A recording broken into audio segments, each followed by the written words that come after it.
There's a young woman out in Lincoln, Nebraska. She was out in her apartment complex and she ran into a white supremacist. And this particular white supremacist blamed her for stealing things from his property. She had nothing to do with this. This white supremacist started to chase her with a chainsaw. Let's go ahead and roll that clip. A man with a chainsaw in his hand, and he rips open the door, standing in the middle part of that flat part of the stairs, and he's standing at the top of the stairs. And he says to me, excuse my language because it's about to get vulgar, he says, "What's up?" Nemok says she made it about halfway up these back stairs when the man began chasing her. Started up his chainsaw, and he said, "Get off of my property." So he started chasing me down the stairs with the chainsaw, all the way until we got to the end off the property, and then he stopped chasing me across that street. That man, 41-year-old Daniel Stewick, left the complex after the incident. The woman says he got back when police were there, and that's when they arrested him.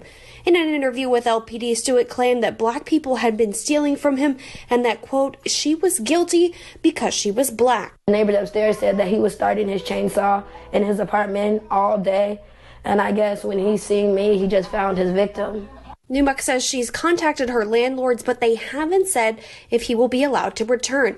She says it's no longer just a safety issue for her and her 5-year-old son, but for the whole complex. Something that you hear in movies, somebody being chased with a chainsaw, is just unreal. So yes, that is real. That this white supremacist decided to chase this black woman with a chainsaw. See, black people, we have to make sure to protect ourselves at all times. And black folks have to practice their Second Amendment rights. Because if she would have had her protection on her and he would have chased her with that chainsaw, it would have ended a little bit different. Because this woman could have been a victim. And she probably wouldn't have been here anymore if he would have caught up to her at the time period. You see, this loser, this, hybrid that's walking around in society, they don't have no kind of thoughts and feelings about anybody else. And for sure, when they have this hatred for black folk, they'll do anything. So that's what makes them extremely dangerous. Whether they're open with their racism or quiet about it, it makes them dangerous. Now, he was charged with terroristic threats, and also a hate crime. But as you heard, she said she asked the landlords at the apartment complex about him, and they didn't give really no definitive answer of what they're going to do with him.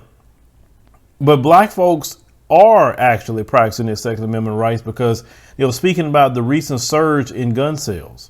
And they were saying 56% of the gun sales were actually black people. And, anytime that they want to, post about black people buying guns, good and well, that's like a call out when they do that, because any little movement we make, we buy guns. If we go here, we go there, it has to be on the news. Everybody else be buying guns and do whatever they want to do. It's not a national story, when you have Mzungus going to buy guns, but with black folks. But see, a lot of reason black folks did that is because they feel, number one, the police don't protect black people. We all know they don't protect us like that. You're also going to deal with a white supremacist like this sister. Now, the best thing this sister can do is learn from this situation and practice her Second Amendment rights, and go to some, gun classes if she needs to, go to the shooting range, have something in her home to protect herself. Because, a lot of times what these white supremacists like to do, they case you.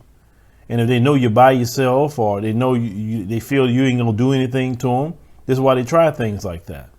But I'm glad nothing happened to her. But we have to learn from these stories, whether black men or black women. Always have something to protect yourself and your family. But leave me a comment. Let me know what you think about the situation with this, young sister. I know some of us, are scared of protecting ourselves in that manner. But, we have to get out of that, because, like I said, these people will come at you at any day and time, and you better be ready to defend yourself.